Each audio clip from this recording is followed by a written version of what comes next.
مما يشاء.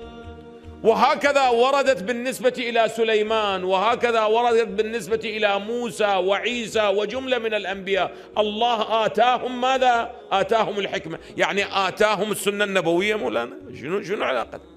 ومن هنا أشكل البعض، التفتوا جيدا، قالوا عندما نستقرأ هذه المفردة في القرآن لا يمكن أن يراد من الحكمة ماذا؟ السنة النبوية. هذا بحثه سيأتي. من هنا نحن نقول بأنه لعل مراد الشافعي مو أنه كلما وردت السنة الحكمة هي بمعنى السنة، وإنما ما وردت في رسول الله يعلمهم الكتاب والحكمة يراد من الحكمة ماذا؟ يراد من الحكمة السنة.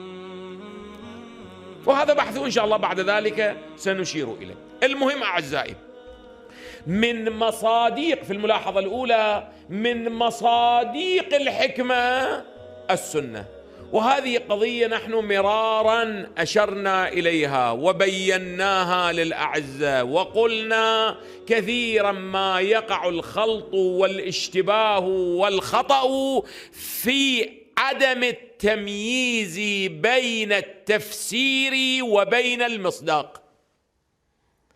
يعني أن ما ذكر في الروايات أو في كلمات العلماء هو بيان المصداق وليس تفسير ماذا؟ وليس تفسيرا للآية.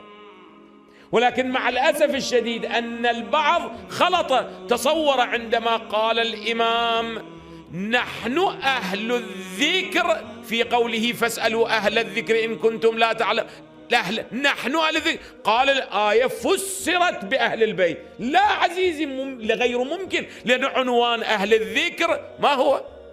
عنوان عام يصدق على الجميع. نعم، من مصاديقه من؟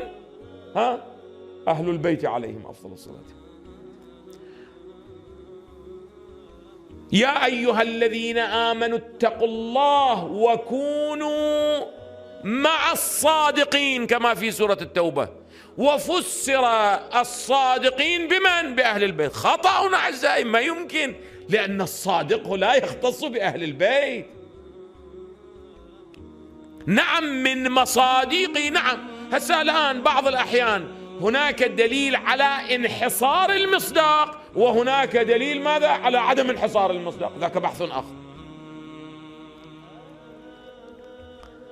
مرة يقوم الدليل أساسا هذا المفهوم له مصداق ماذا؟ 1 أو 5 أو 10، خلاص انتهت القضية، انحصار المصداق. ومرة لا، كما قلنا في عنوان أهل البيت، عنوان أهل البيت وفسر بهؤلاء ال5، هذا التعبير صحيح له خطأ مولانا؟ خطأ، لأن عنوان أهل البيت لغتان، استعمالا قرآنيا فقهيا عرفيا، كلها أعم ماذا؟ أعم من هؤلاء ال5. نعم النبي صلى الله عليه وآله طبق هذه الآية على خصوص هؤلاء ال5، جيد جدا. ومن هنا تجدون أن واحدة من إشكالات أهل السنة يقولون ماذا تفعلون في ال9 الباقين؟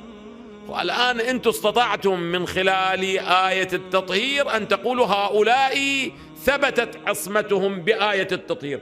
ماذا تفعلون في باقي الأئمة من الإمام السجاد إلى الإمام ال12 من أئمة أهل البيت عليهم أفضل الصلاة والسلام؟ التفتوا لي أعزائي.